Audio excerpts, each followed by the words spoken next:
Welcome back to Work Seats in the House. Michael Russo, Anthony LaPanta. Our next live show is September 17th at Elsie. September 29th is Tuttle's is the next one after that. Again, the 17th at Elsie, September 29th at Tuttle's. I didn't want to bother you with the emergency pod. I knew you were somewhere on a golf course, and I had to get it done because I was a little preoccupied interviewing. I was surprised when I saw the show get released and say it's time to panic. Well, apparently I should be panicking. I wasn't even invited to my own show. Well, because of the topic of the show, Time to Panic, I knew I couldn't have you on. But I actually wasn't on the golf course at the time. I had played golf earlier in the day. Yep. Then I had some meetings pertaining to Wild broadcast for this year.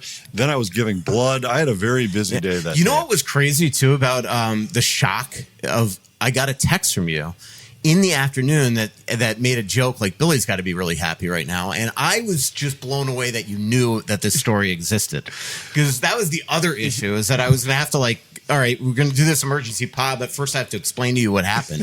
I figured you'd find out like a day later. Well, I think somebody texted me while I was on the golf course and had texted a screenshot of a tweet or something. And I hadn't done any reading into it, hadn't tried to figure out if it was a legitimate source, if the offer had been confirmed. But when I saw that it was Frank Saravelli, I think was where what they had screenshotted me, and I thought, well, he's a guy that I'd trust. If he posts it, it's probably true.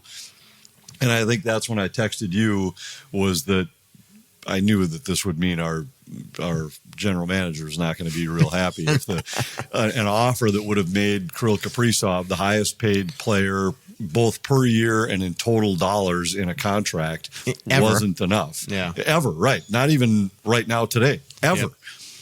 And I mean, you know, we'll get into a lot more of this, but if I'm the guy making the offer and I'm saying to this player who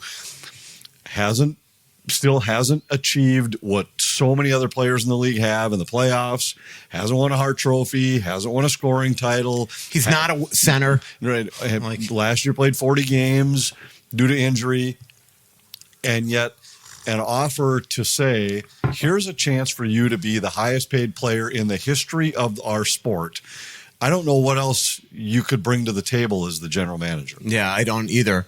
And that's the issue right now. We'll get into it. So again, 8 years, $16 million a year, $128 million was the offer. That I have confirmed it. It happened. It was turned down. I know that fans, they sometimes, and I get it, like this is tugging with the heartstrings of Wild fans. They want this guy locked and loaded. And Billy went on the 10,000 Takes podcast, and somehow fans just misconstrued this, that he denied it and said it was fake news. That is absolutely not what he said. He said, I don't know where this came from, which, by the way, he does. And I guarantee you he does, because I know where it came from. But you're not going to share. Right, of course. And my people are telling all me. he said is that it didn't come from our side and it didn't come from Kirill's side. That's it. He didn't deny it. It happened. So, all right. So here's, and what he's trying to do, which is the big money quote that he said on that podcast, is he doesn't want panic in the marketplace, which of course was the title of our podcast. So, because one of us was panicking. So, but, I can tell you, like, are there ongoing talks right now? Are there negotiations? Like right now, it is at a standstill. Like, I don't know if the Wild know how to tackle this right now, because they just offered him. To your point, Kirill and what he's achieved, Leon Draisaitl is making $14 million a year. He has 4 50-goal seasons. He's a point-and-a-half game player in the playoffs. He's a Hart Trophy winner. He's got 600-point seasons. This eclipses anything that Kirill has done. And he makes $14 a year and get a $5 million bump. The Wild, different situation, right? They are in a position where they feel they have to sign Kirill, are giving him a $7 million bump, willing to make him the highest-paid player in NHL history, highest total dollars in NHL history, and that wasn't enough. Now, why wasn't it enough? Because probably behind the scenes, Paul Theophanis thinks that he can get way more on the open market. That's fine. He might be right. right now on an open market. So right now, the max the Wild could sign him to is technically 19.1. It's 20% of this year's $95.5 million cap, even though his contract starts next year. On a new deal, on a 7-year deal, he could sign up to 20.8 million. Now you've done the math and have pointed out that 7 years to 8 years very different. That makes a big difference. But you're assuming somebody's willing to go all the way up to 20%, right? Which is not a given. So if he thinks he has 19 million or 20 million in the bank, and why does he think that? Probably because he knows, which is not allowed, by the way. That is putting him in a position where he wants the Wild to give more money. But I don't think the Wild have even been given any instructions here. Like, all right, make us another offer.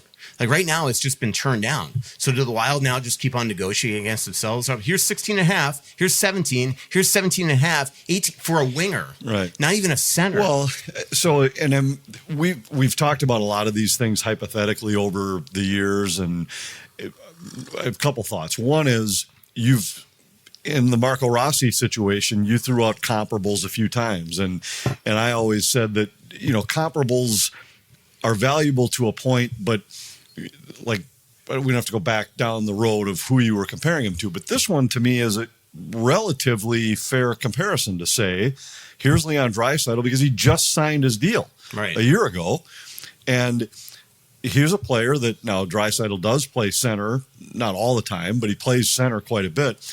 But it's a guy that is in the same stratosphere in terms of superstar status. Mm-hmm. There are only 8-10 players maybe that you would say are at the level of Kirill Kaprizov and Leon Draisaitl, and here's a guy who just signed a year ago and he's making $14 million. What makes you think you should get 18? But then the other part is, and we never know what goes on in these discussions. I'd be really curious sometime to actually sit there rather than hearing Billy's side or an agent's side, which is often what we have heard over the years, is Billy telling us in hindsight, well, this is what we offered or whatever it might be. But if you were Billy, just put yourself in that spot, and you had made this offer, the offer that makes him the highest paid player in the history of the game, and the other side says no, what would you say next? I think for me, I would say, well, all right, you tell me what it would take. What's it going to take? And just see what they come back with, because I'd be curious then to know, are they really just thinking, I still want 8 years, but I want it to be 17 million or 18 million or whatever? Or are they saying we only want to commit for 5 years? Yeah, I will tell you that as of now, they've not given the Wild any right. And that's what I'm saying is I think if I'm Billy, that would be that I wouldn't make another offer. I think I would put the ball in their court and say, you tell me what you think is a fair deal, and just see where you are. Maybe you're not that far away. Maybe it is simply, maybe it's term, but you'd want to know, is it term or is it actual dollars per season or what the situation might be? Because until then, negotiating against yourself doesn't make much sense to me. Yeah. The only thing I would remind fans too is, remember the last time Kirill signed, it was right down to the wire of the start of training camp before you got the deal done.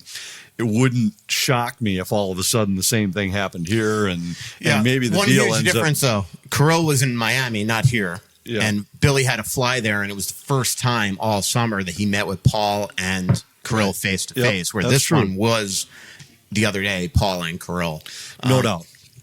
And it surprised me that it wasn't, that this deal, if we had, and I'm sure we did have this discussion back at the end of the season, I thought they'd have a deal done early July. Yeah. Then I thought for sure they'd have a deal done almost immediately upon Kirill's return to the United States.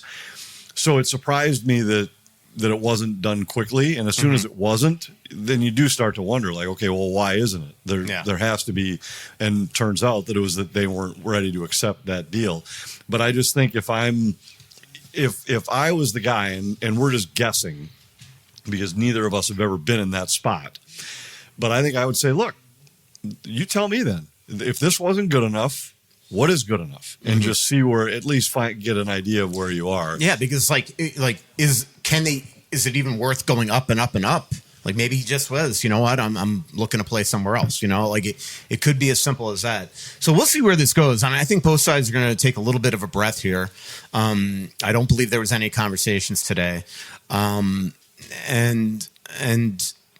But there is, you know, like this is my biggest concern is like, at what point, if this continues to go nowhere, do you go to them and say, give me a bunch of teams or a handful of teams that you are willing to play? Well, because I tell you what, I do that before the season starts. I agree with you. And I just think I don't know how long that list would be, either from Kirill, and the reason you bring this up is because he's got the no move clause, and that really ties the Wild's hands. Which, if you remember, go back 4 years, you and I were doing a podcast, and we were questioning why in the final year you'd give him a full no move. Because that would be the only year where you'd be probably looking to move him, we thought at the time. And sure enough, here you are, because that would be a big part, some leverage in this discussion for Billy to say, all right, well, this is my best offer. If you don't want it, we'll deal you to San Jose for the season and enjoy your 1 year down there with no chance. You're saying if you had no protection. If you didn't. But so now I think you have to before the season, because you have to start to look around and see at least what. But I don't know how long that list we don't have any idea how long Kirill's list would be. But I also don't know how long the list would be of teams willing to part with major assets unless they were really confident they were going to sign this 100%. Guy Like, you know, it would have to be a team that knows you're going to extend him, because what makes it, like, to me, this is the only piece of leverage that the Wild really have, is that if you trade him before the season or early in the season, and I know we are getting the cart before the horse here, right? But if you traded him early in the season, you're giving that team potentially control for up to 9 years. Because remember, a team that could sign him on July 1 can only sign him for 7 years. If you trade for him, you're allowed to sign him for 8 years. But if you get him early in the season, you essentially are having him for 9 years at a bargain price of $9 million the first year. So now you might be willing, you might have to give up significant players, because you're probably going to have to create cap space to be able to do it. So I don't know who that would be. Rangers. I know the Hurricanes are going to be a team that's going to be very interested. We obviously know the Blackhawks are. I don't know if you know. I know that Kirill loves that city. I don't know if he loves the organization. There's going to be the usual suspects that come after him. L.A. I think he'd love Tampa. I haven't looked at any of these cap spaces, but no. And keep in mind that there's a few things. Number one is we've heard rumors that one of his motivations is that he wants to go win. Right. Well, how many of the teams right now that are on the verge of contention have got $18 million of cap space? 100%. Almost none. You'd have to give up you'd have to give up big time dollars. Exactly. Yeah. And so that's one thing.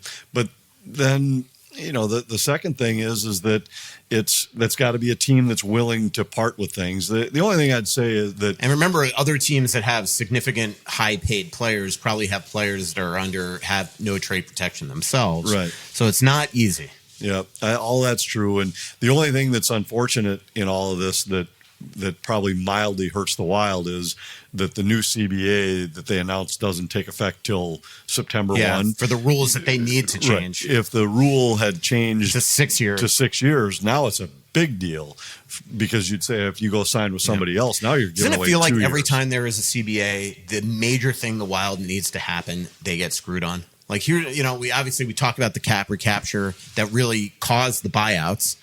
And here's a great example. They have this new CBA. They lower the term limits to 6 years for another team to sign. And they're like, we're going to put in all these rules starting now. We're going to start all these rules on July 1. But for that one, we're going to start on September of 2026. Right. So it's like, it just, and again, if you're not understanding what I'm saying, is that there's all these implementation plans of these new things that are in the new CBA for the term limits, where another team can sign a player to a max term of 6 years. That doesn't start until September 16th, 2026, or technically July 1st, 2027. Free agency. Right. You can sign your own player. Right now it's 8-7 for somebody else's player.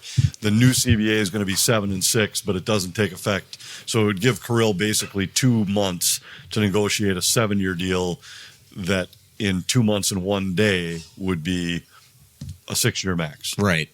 You said that Kirill's motivation is winning.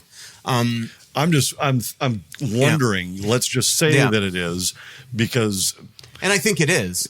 But like Connor McDavid right now, by all reporting, if he re-signs a midterm deal with the Edmonton Oilers, we're talking. He's thinking like everybody's saying it's going to be below 16 because he wants to make sure that the Oilers can build a proper team around him.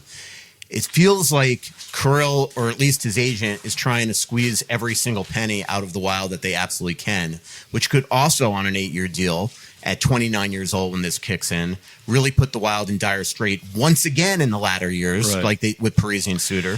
So is this big deal winning, or is this big deal making as much money as possible? Right, exactly. And so there's two things that I wanted to comment on there. One is just that when you threw out the 20% of the cap being the max that teams would spend, nobody is going to build a roster and say the best way to do it is to put 20% of your assets into one player.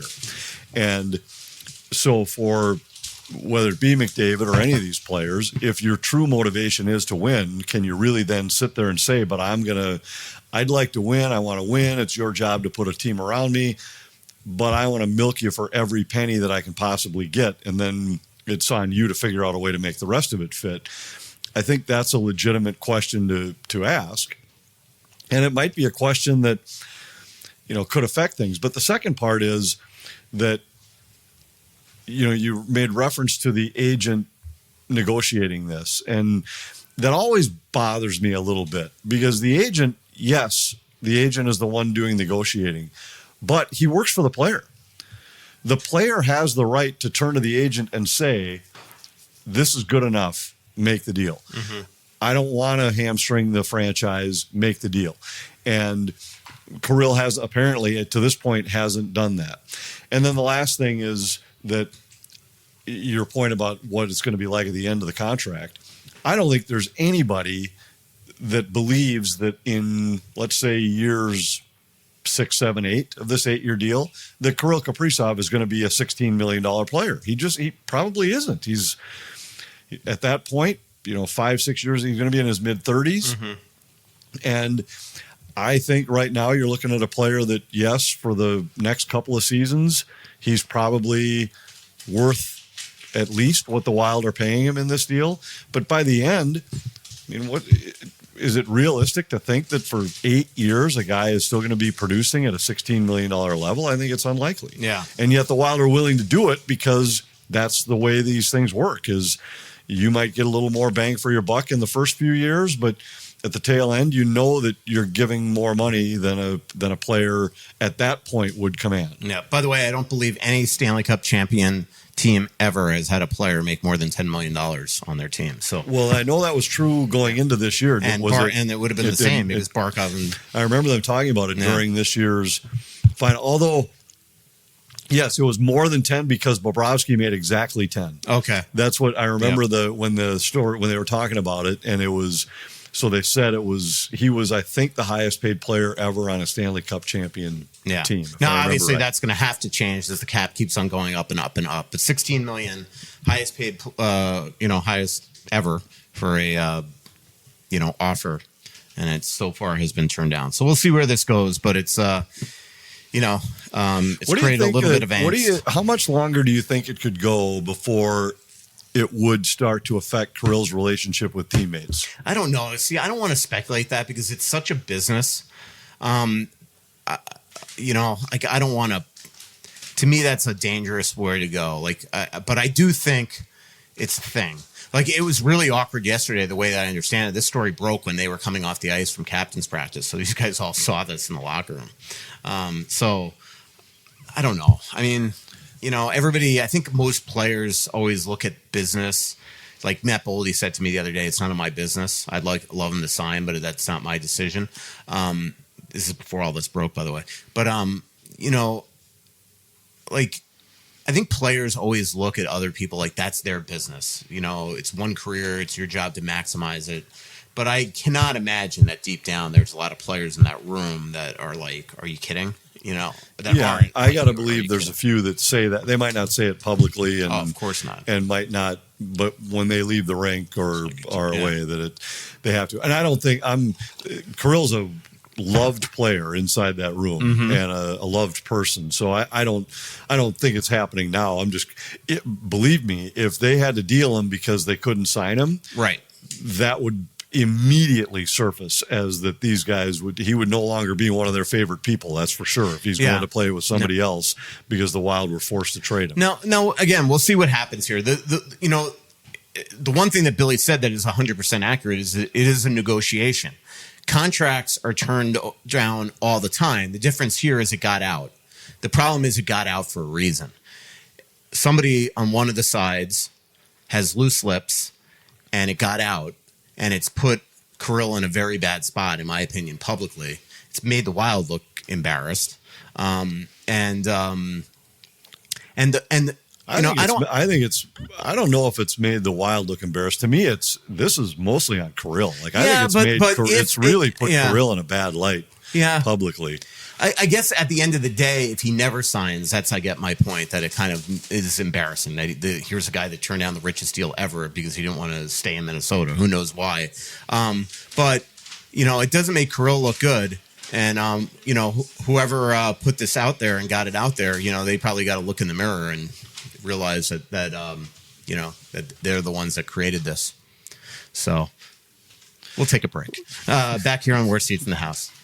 If you don't have a lucky number, let me offer up 29. This is Michael Russo, and 29 is the number that will keep you warm at night as the temperatures start to drop. 29. Aquarius Home Services is offering a $29 furnace tune-up right now when you need it. In fact, I had Nick and Nick come to my house last week to do my tune-up. I called them Nick Squared, Anthony. It was clever. $29 for a worry-free winter of warmth. And don't forget to ask about their no breakdown guarantee. 29 is your lucky number. Visit AquariusHomeservices.com today, and don't forget to mention that Russo sent you. Deer hunting season is here, and it's time to own your odds with OnX Hunt, the GPS hunting app trusted by millions of hunters. With the Hunt app, you'll have access to nationwide public and private land ownership information, waypoints, tracks, and much more, all at your fingertips. Go to onxmaps.com/hunt. That's onxmaps.com/hunt to sign up today.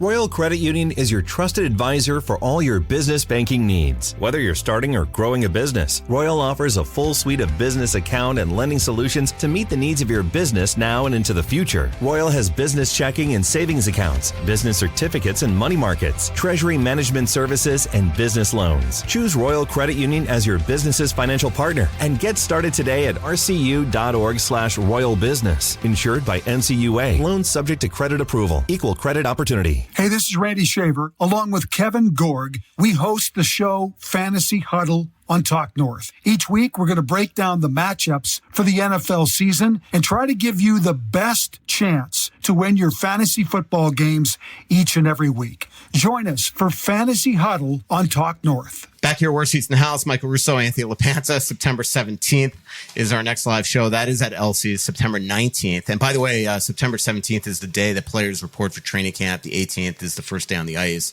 So that'll be a really fun show. We'll have a lot of, we'll really break down the training camp and things like that. And then September 29th at Tuttle's is our next live show after that. How do you think Kirill, when he first addresses the media, whether that's Monday at the golf tournament or that's the first day of training camp on the 18th, how do you think he handles this? Is he going to be up front, or is he just going to say, you know what, I'm not talking about it? I think he's going to say no comment. Yeah. I think he's going to say that's my agent. He's the one doing it. And that was the point But I at was some point, he earlier. does have to answer, like, all right, absolutely, do you want to stay here? Right. And that's what I was saying earlier when I said I hate when players dismiss it that way and just say something like, that's my agent. That's my agent. The agent works for you. So you tell the agent what is good enough, what you want him to get, what you'd be willing to accept. And my guess is Kirill will just say, I don't want to talk about it. That's the agent's. And maybe once it's done, he'll shed some light on it. But I would guess at camp, he's going to be unwilling to really shed any light on what's happening. Leopold had been so publicly confident in the last week or two that this thing was going to get done, that it was going to be a groundbreaking deal, all that stuff. It's stuff that usually owners would say when you know that basically, it's almost like you know the deal is done. It's just need a couple dots, maybe some structure issues, and we're going to do it. Are you surprised that Craig so publicly said all this when the reality is that the offer wasn't even officially given to him and he hadn't officially reacted to it? Because it really is kind of interesting, because I think the Wild, a lot of their optimism was just more assumptions that how can anybody that just missed 41 games turn down $128 million? Yeah, maybe. And, but I shared that opinion. Yeah. I thought there was no way that this deal wouldn't get done pretty quickly when Kirill got back into the U.S. And I was a little bit surprised that Craig was as outspoken as he was about it. And I think he just wanted fans to know we are not there. Nobody's going to be able to offer him. We're going to pay him whatever it takes to get him. Maybe that hurt his negotiating power. I don't know. That's why I'd be curious to throw it back to them and say, all right, well, if this deal wasn't good enough, what is good enough? Yeah. Is anything good enough? Right.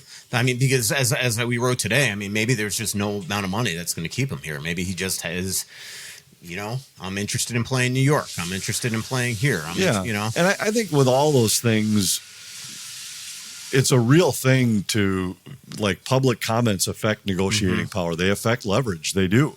And even little subtle behind the scenes things like, if John Hines calls him and tells him this is how much we want you, we need you, whatever he tells him, that can affect your leverage in it. So I think all the members of the organization they all have to be on the same page and be really careful with what gets verbalized, right? Even if it seems obvious, like, yes, this is the best player, and we know we have to sign him. We're going to do whatever it takes to sign him. It still hurts you. And that, by the way, and sometimes I'm shocked that fans are so naive to this. Like, all these fans that thought that when Billy went on 10,000 takes and talked like this, that he was refuting all this stuff. Billy is in a position right now where he, one, has to keep the fan base calm, but he needs to continue to publicly make sure that Kirill is protected here, that he doesn't feel like he's being publicly disparaged, that he knows that there is still a lot of love for him and how important he is for this organization and how much they want to commit to him long term. And that is what Billy was trying to do in that setting. So sometimes I'm just and again, like, if you just actually listen to the interview, he never ever addresses the fact if the contract was offered and rejected. He just says, I don't know where this stuff came from. Right. Well, and I think that's right. And it's very real that you have to make sure 100%. Because the last thing you'd want is Kirill to be looked at as a villain, where now that affects your leverage because he's getting scorched by fans in the market and then says, wait, I don't want to be here anymore if the fans now hate me. So that's a real thing too. But like we talked about with that's why I cannot imagine that Kirill is very happy that this got out. And the one thing that the Wild have to do is make sure they get in front of Kirill and make it extremely clear that they are not the reason why this got out. Like I said, I know how this got out, and it is not the Wild. So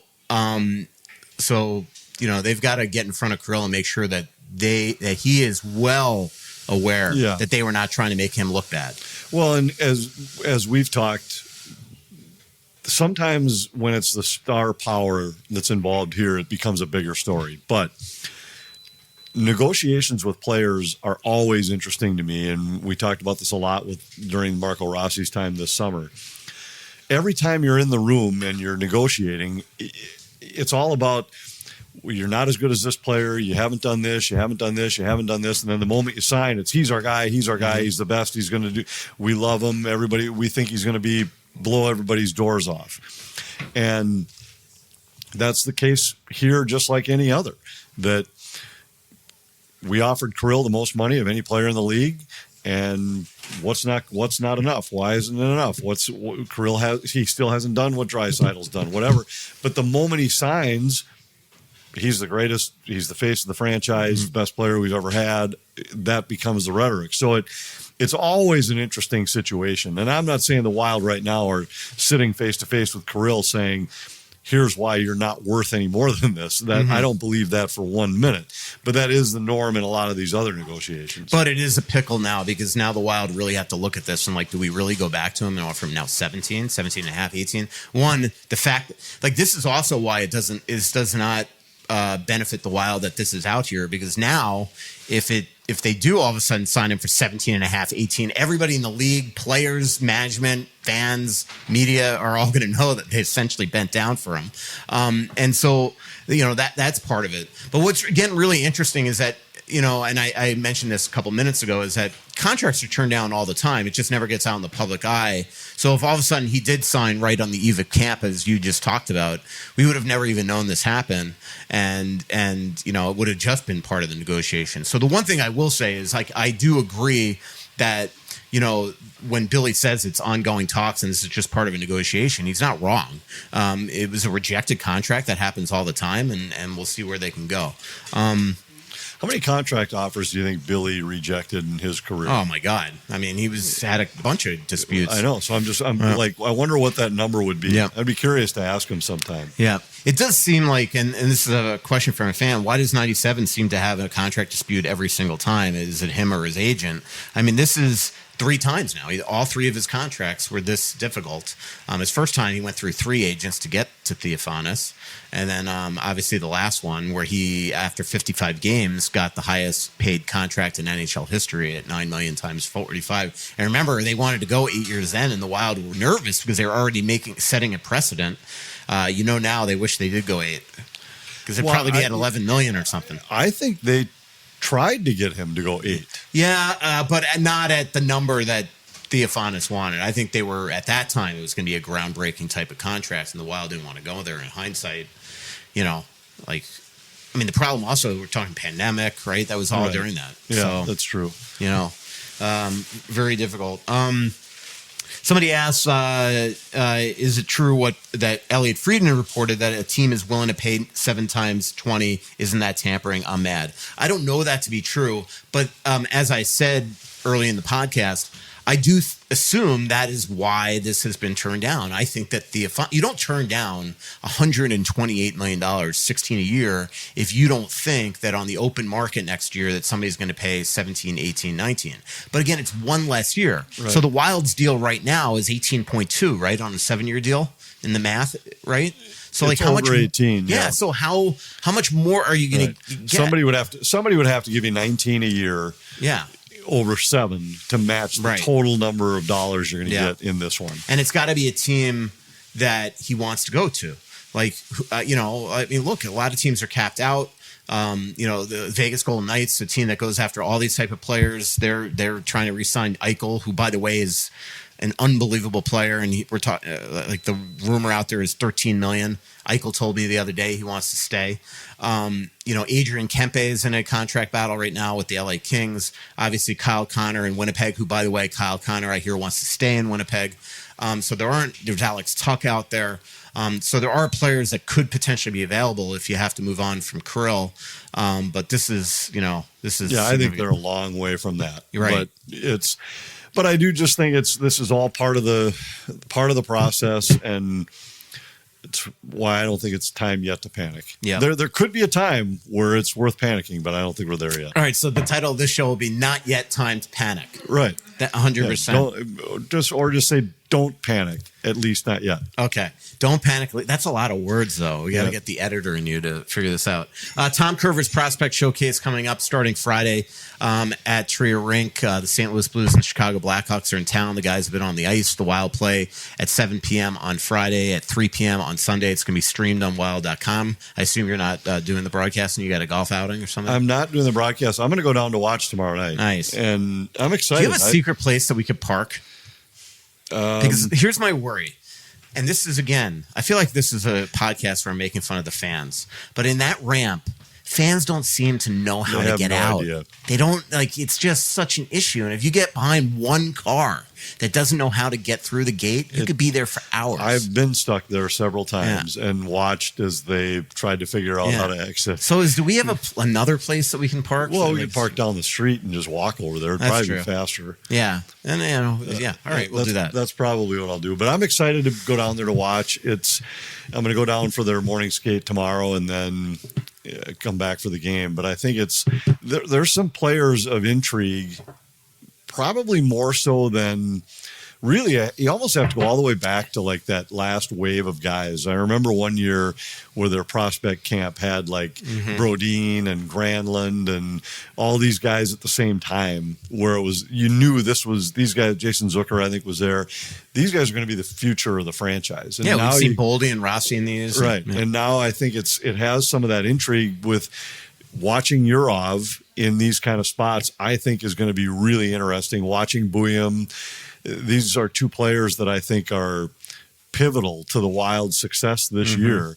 And yet we really haven't had a chance to watch them play in person against players at similar levels. Like Yurov, when I was talking to John Hines this summer, he's like, our scouts really haven't even had a chance to go watch him in person over the last few years. So there's some mystery even on the Wild's behalf. Yeah, just because these guys haven't been allowed to be in international tournaments, and obviously it's hard to scout in Russia right now. So the Wild's Russian scouts are essentially the only ones over there. But yes, intriguing players include Yurov, Height, Haight, Bennick, Boyum, Jack Parrott. Kyle Masters is here. One player I did get a lot of questions why David Juracek's on it. David Juracek is a fifth-year pro. He is not to be in a rookie tournament like this, even though he is considered a prospect. But he is he's just essentially aged out of something like this.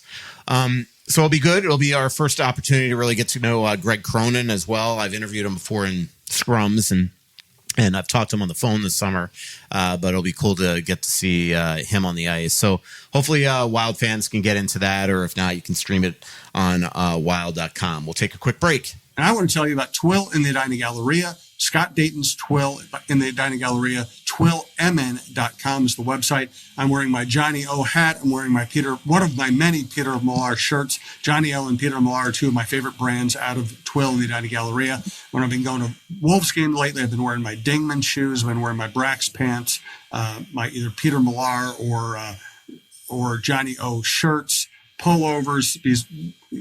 The Wolves games are weird because they're really cold, and then they turn on the fire jets before the game and singe your eyebrows. You need to be prepared for all kinds of different temperatures in that building. And I just use all my Twill stuff. And as we do more shows here at TalkNorth.com on video, I'll be wearing more Twill stuff because it's really simple. I don't always try to look good. Sometimes I'm very happy being a slob, and I wear old sweats and T-shirts. If I'm trying to look presentable in any way, Talk North meetings, sponsor meetings, big games, going out in public, going out to dinner, I just put on something I bought at Twill. It's just that simple. If I put on something I bought at Twill, I'm going to look good. I'm playing a Randy Shavers golf tournament on Monday. I'm going to wear Twill stuff to that too. Golf, walk around town, dinner, whatever. TwillMN.com. Go to Twill in the Edina Galleria. They're laid back. They love talking sports. They're nice people. Tell them we sent you. You'll have a good time, and you'll end up walking out with something great. Hey, have you been dreaming of a lake cabin lifestyle with boating, fishing, and family fun in northern Minnesota?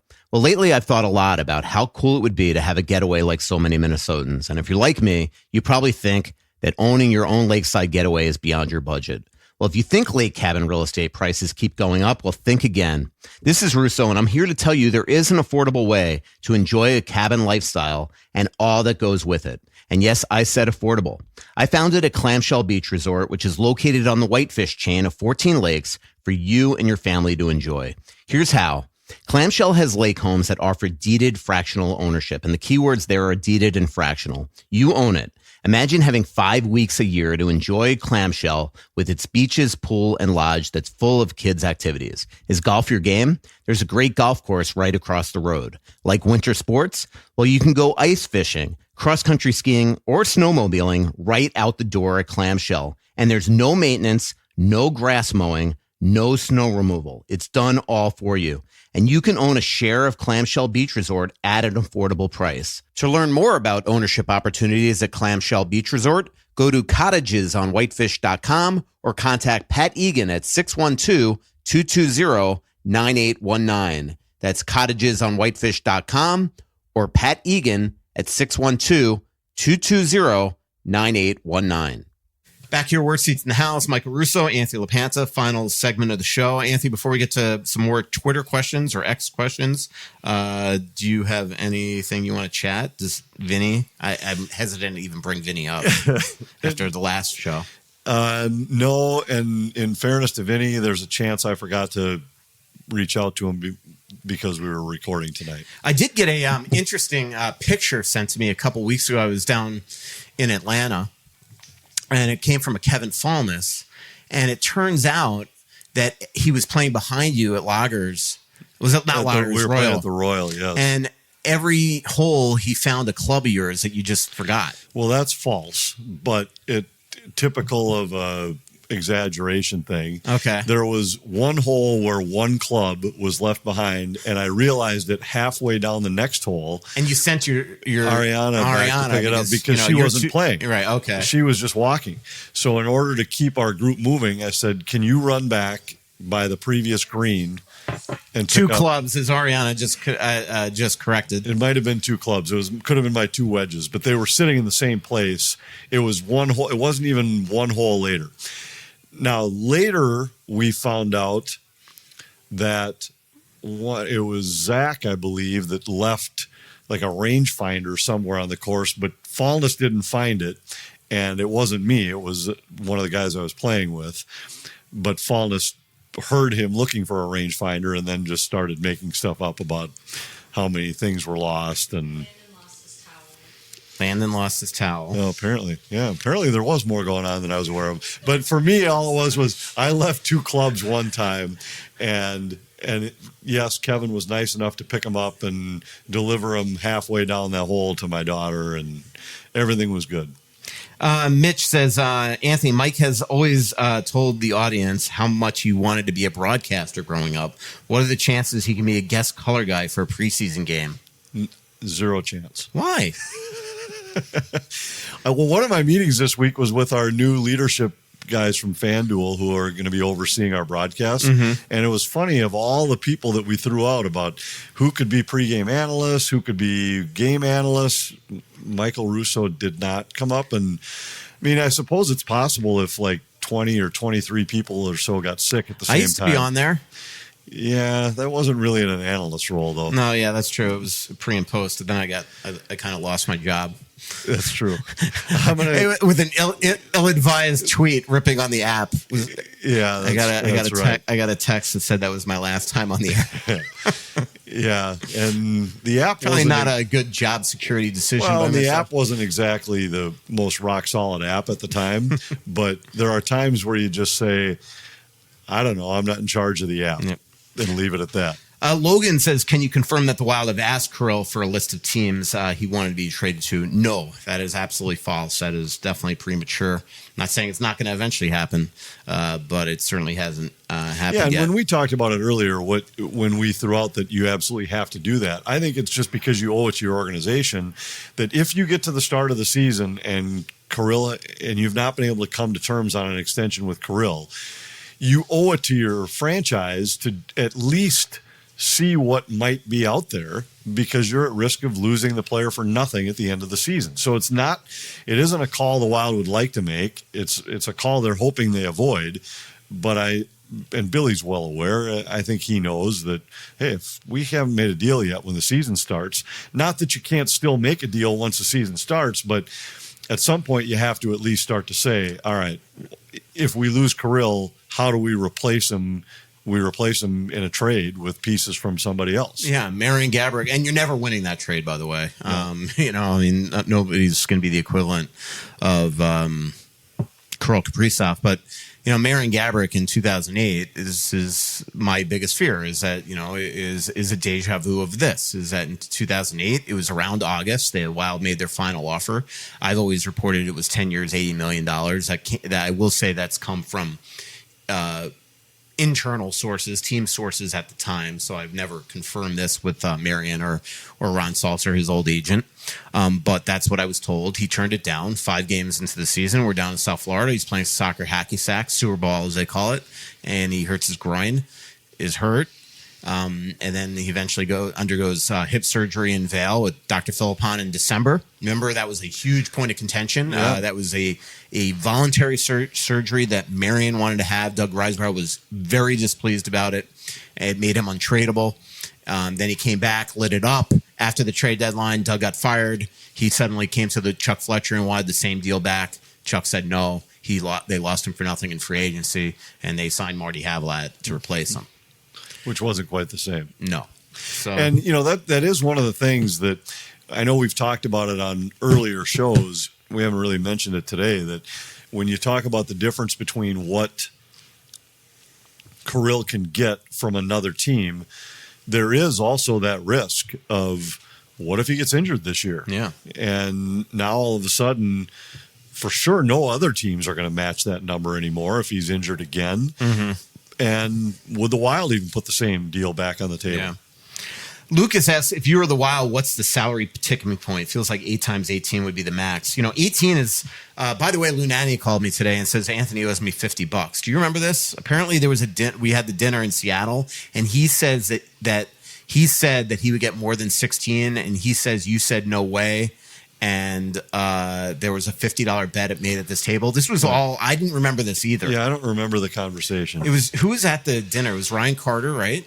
Or no? It was definitely Gorg, who is a bettor. Yeah, Gorg was there, and I think maybe Jess Myers might have been there. We were sitting But around I feel like that Ryan round Carter table. or Wes Walls was there. And Wes wouldn't have made the bet with him. I feel like it was Ryan. And I'm not saying he made the bet. No, Ryan but might Lou have is been convinced it was you. But it doesn't sound like a bet I would make, but I don't know. I talked to Louis this week too. He didn't bring it up for some reason.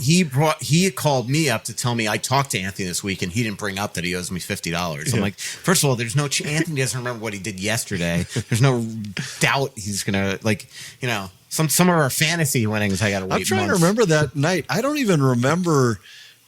I think we did have a couple arguments. We did, but it was over like Ryan Hartman and exactly. Yeah. It's exactly what it was about. We talked about what he would say to Ryan Hartman if he was the GM. We talked about that a little, and we talked about some other stuff where he disagreed. But I don't ever remember. I don't remember. You know what was interesting is, so again, I was having this conversation with our new leadership guys from FanDuel, and it was one of the things I brought up. He asked me about game preparation and how it was different with all the different color guys that I've worked with, and I said, the only one with whom I really prepare differently is Louis, and because the broadcasts are going to be totally different. And I said, but he looks at every game, every situation from a management point of view. So I said, I haven't, in the history of our broadcasts, once they give me a roster, like I couldn't tell you how much money anybody on that roster is making. It's here's the roster, here's his jersey number, here's how many goals he has. That's all I would concern myself with. But after I did a couple games with Louis, he would always be referring to that. Well, they got this many millions of dollars tied up in their goaltenders, and then they got this much in young players, and so I started, before we do a show, I print the salary cap situation of both teams, just because I know at some point he's probably going to go down that road. So it wouldn't surprise me if Louis was talking about the numbers at the table, but I would have had, it's just not a topic that I hate even speculating what guys are going to get. So I can't imagine. I don't think it would have been me, because I've all along thought he would get 15 and 16. So I don't think it would have been me. Yeah. Well, anyway, I trust he's 84. I trust his memory over yours. You owe him $50. Okay. But what would be the tipping point for you? Because Louis, the reason why this person says 8 times 18, Louis, for as long as I can remember, has been going on Barrero saying he thought 18 would be the sweet spot. But man, 8 times 18 for a 29-year-old, like doesn't it feel like? This is what I threw out earlier. Like I would, and I know that there's these guys who do the models of like what's a player worth and what's his projected value and everything, and I haven't looked at them, but I would bet that 5 years from now, 6 years from now, when Kirill's 34 or 35, I can't imagine there's a model out there that says he's going to be worth anywhere close to $18 million in those seasons. I would bet it would be more like in the 10, 11, 12 range. And maybe these first few, he's worth 17, 18, 19, I don't know. But there's no chance that a 35-year-old is going to, if you stretch that model out, is going to say, yep, he's still worth that at that point. I don't know. To me, we might already be at the tipping point on an 8-year deal as far as I'm concerned. I mean, maybe another $500,000 a year, but there's a part of me that would be, and I talked to somebody today that made it pretty clear that the Wild are in a like they don't know how to handle this now. Like they don't want to just suddenly negotiate against themselves and start off because they've also, like, most times you're rejected. You're like, all right, we're going to send you a counteroffer. I don't think they have any indication that they're going to get a counteroffer. So now do you just the way it works is, all right, you turn down a deal. Now, all right, you give me a counteroffer.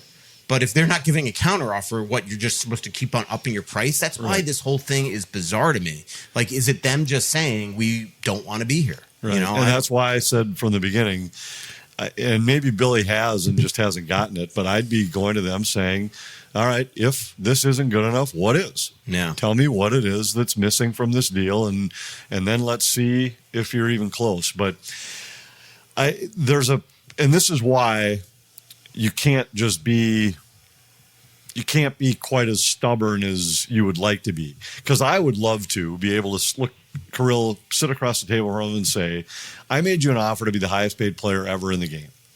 If that's not good enough, that's my best offer. I can't go better than that. Yeah. So if not that, well, then I'll give you a 5-year deal, but it's only going to be at $13 million or $14 million or whatever. But you can't be that. You can't take it personally, and you can't be that stubborn with it. So it's hard to say what your tipping point would be, but I'd be pretty close to it on this deal at the 8 years for sure. Yeah, like I don't know. I mean, I know that fans don't want to hear this, and I'm not a fan of the team, so it's easy for me to say. And trust me, I don't want to write about a Kirill Kaprizov trade because then we all have to deal with the repercussions of this team sucking for a long time, probably. But like, if it were me, I've made my final offer, bud. You're like, I'm sorry. Right, but that's what I'm saying. That's why. That's how you and I might be wired. I would have probably ended that meeting with "Give me 5 teams." Right. You would have looked at him and said, "Are you kidding me? Yeah. Are you kidding me? Are you freaking?" Yeah, I know. I'll name 20 players right now that said, Right. Anyway. Tyler, here's finally a different subject. Thank you, Tyler. With Dustin Wolf just signing with the Calgary at 8 times 7.5, what would the Wild expect to play Gus Bus? I think it's a different contract just because one's rookie year, his age, all that stuff. Although I asked him the other day, he was not happy that Bill Guerin snubbed him from. Oh, we got to talk about the Lane Hudson stuff. But Bill Guerin didn't pick him to come to Plymouth, Michigan for the U.S. orientation camp. Oh, you were talking about Gus. No. But you're talking about Dustin Wolf? Yeah. Okay.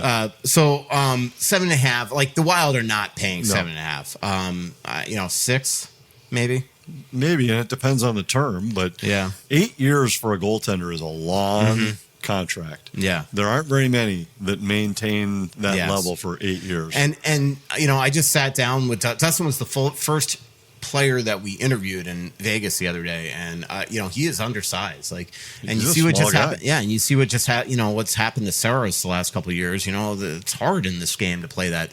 So I don't know if you saw the Lane Hudson stuff. So Lane Hudson's dad went on a podcast in Montreal and just skewered Bill Guerin. First of all, he pronounced his name. I don't know what Bill Gettin is saying. Like, he didn't even seem to know who Bill Guerin was. And then he basically threatened the fact that Lane Hudson, because he wasn't invited, who by the way didn't come to the World Championships, who didn't come to wasn't invited to Plymouth as part of the 44 guys, will just now start playing for Canadian because his kids are Canadian too, which is funny because then people started realizing that because he's already put on a USA sweater, he wouldn't even be allowed to play for Canada for like 4 years. But you've got to think. I guarantee you the Montreal Canadiens PR staff has basically said to Lane, you need to just tell your dad to pipe down. Don't do any more interviews, all that type of stuff. So it was pretty unbelievable. All right. Eric says, since it's been alluded to that there's been some tampering involved, will the Wild or the league look into this? Maybe eventually. I don't think now, but if maybe if at the end of the day. for some reason you can't get a deal done, you better believe the question will be asked. Yeah. I know that the Wild are very worried about this because none of this makes sense to them as well. Northland asks, does every player with a no movement clause have a list of teams they don't want to be traded, and is that public? No movement clauses are not public. In fact, they're not even sent into central registry, which was the problem with the Dadonov deal between Ottawa and between Ottawa and Vegas a couple of years ago, where there was a contention that one had yes, so he had been traded before, yeah. and should his trade protection have gone with him when he went to the new city? I'm doing this anonymous player poll with all the players that I interviewed in Milan and Vegas, and one of the questions in there is we always ask players, like, who's on your no trade list, who would be on your trade me to list, and it's pretty interesting. And not shockingly, the Florida Panthers are lapping the field so far. By the way, I got a lot of questions. I know you didn't read my Euroff piece because there's no chance you did. Margot's login was probably lost that day or something. But let's pretend I missed it. But on the podcast a couple pods ago, I did allude to that there was an unbelievable part of the story that was going to be in there. I was asked by Euroff at the end of the day to keep it out for now for some sensitive reasons. So eventually, hopefully, I'll be able to report this pretty cool story, but that's why it wasn't in there. I got all the people do listen to our podcast because after I published the story that I was very excited about, most of my tweets were like, good story. Where's this thing that you alluded to like a month ago? So that's why I haven't read it yet. Yeah. All right. Somebody goes, I know there's a 0% chance of it happening, but what would it take to trade for Sidney Crosby? Crosby, if he goes anywhere, is going to wind up playing in Montreal. He's not coming. Like, I saw somebody did a story today. Well, we're probably going to do it in The Athletic, like trade pitches from all 32 teams on like what you get Crosby, but like, he's not leaving Pittsburgh unless it's for something that's close to his heartstring. Carter Hart also, I think, is going to have a 2-year deal somewhere out west here at some point in mid-October.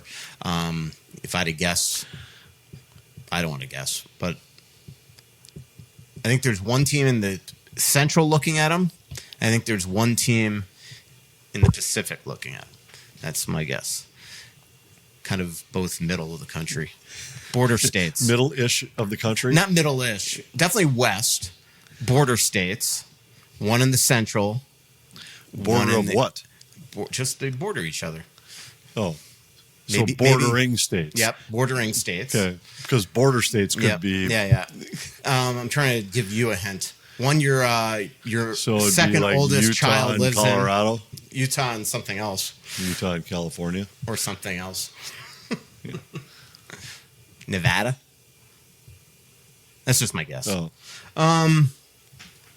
I think that's it. Anything else? There's so many Kaprizov questions here. Yeah, Somebody keeps on asking about, like, why would Kaprizov convince Vladimir Tarasenko to come here if he had no reason to commit? Like, Tarasenko has 1 year left on his deal.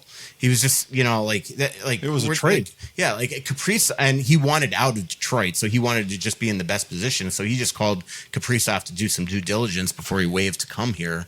Kaprizov is signing for the next 8 years of his life, so. I'd say it's not like Kaprizov doesn't like being here. Hopefully, by our next show, we have resolution to Kirill Kaprizov because I wouldn't count on it. But that'd be nice because 17th is the day before, Right, and it would be nice to be able to talk about the future and not speculate on what may or may not happen. Yes. Could you imagine if this goes on all year, like the Rossi thing? Like we're just, December. Kirill Kaprizov, time to panic. Oh, yeah, 1 month to the trade deadline. Well, if it's always time to panic, I wonder how many shows I'd be omitted from. Yeah, exactly. Thanks for joining us in the Aquarius Home Services studio. Thanks to our awesome sponsors, Aquarius Home Services, your local authorized dealer for Connecticut water treatment systems, Clamshell Beach Resorts, Onyx Maps, Twill in the Edina Galleria, and Royal Credit Union. Talk to you September 17th at Elsie's, everybody. So much coming out, there's nothing going in. I know that you feel like you're never gonna win. Oh, but the world